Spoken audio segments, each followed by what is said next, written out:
Okay, students, I wanted to give you some quiz retake hints.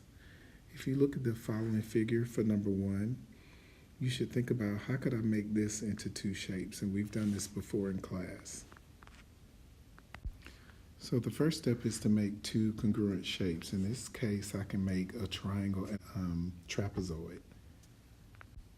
After that, I want to count the number of lines to figure out what the base of the triangle is and to figure out, which also gives me the base of the trapezoid. So far I've placed 3 tick marks, but my goal would be to continue until I count all of the tick marks going from left to right, and that'll help me figure out my base. And we've done this before in class. The next thing you would do is figure out the height, and that is represented by the red dots that I've made. So you want to do that for both figures as well until you figure out the final answer. So you still have to remember your two formulas. The trapezoid formula is base 1 plus base 2 times the height divided by 2, and the triangle's formula is base times height divided by 2. When you get both of those answers, you add them up, and that will give you your final answer from over here. So if you still need some help, remember this was just giving you hints, not actually solving this for you. Don't forget to always use your formulas as your final step. This next problem is trying to get you to figure out what this particular shape is made up of. So you want to look for things that are congruent to each other, that are the same size, same shape. So if I was to draw congruent shapes, I could make another triangle here, another triangle here, and another triangle here.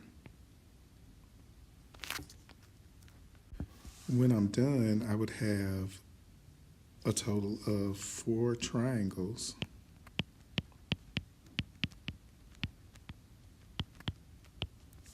and 2 rectangles.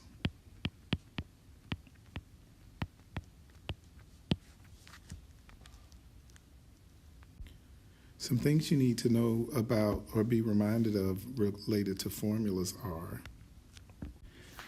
for one triangle, 1/2 is equal to base times height, or base times height divided by 2.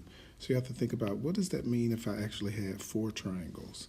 And the same thing for rectangles. The area of a rectangle is equal to length times width, or base times height. But what happens if I have 2 of them?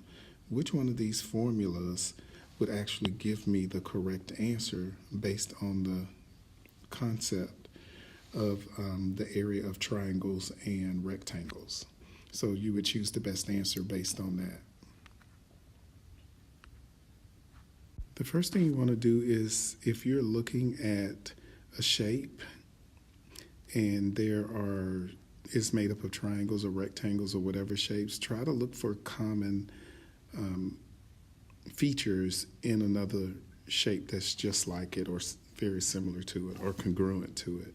So if you're looking at this figure here, you should see that this triangle on the far right hand side will likely have the same height as the triangle on the bottom left. So you can make the same assumption about this base being equal to this base. Also pay attention to your rectangle in this case. If we know that from here to here, this is 6, and we just figured out that these two are congruent, we could figure out what this entire side is equal to by adding them together. So that's enough of a hint to help you figure out how to figure this out. Just the only thing you need is area is equal to length times width for the rectangle, and area is equal to base times height divided by 2. We've done problems like this last problem. What you basically need to do is cut this particular irregular figure into a regular figure. And what I would do is just go ahead and draw a line here. because the reason why I'm choosing it from this direction is if I know this is 16 feet here, it's got to be 16 feet here, and I can figure out the area here. And then I should be able to use what I've learned to figure out just what this little piece is right here. If I know from this spot to this spot, this is 16, then I should be able to figure out what this is that's left over. So after I do that, I would find the area of both rectangles. And that is it. Remember to have that growth mindset and to always look for the formulas.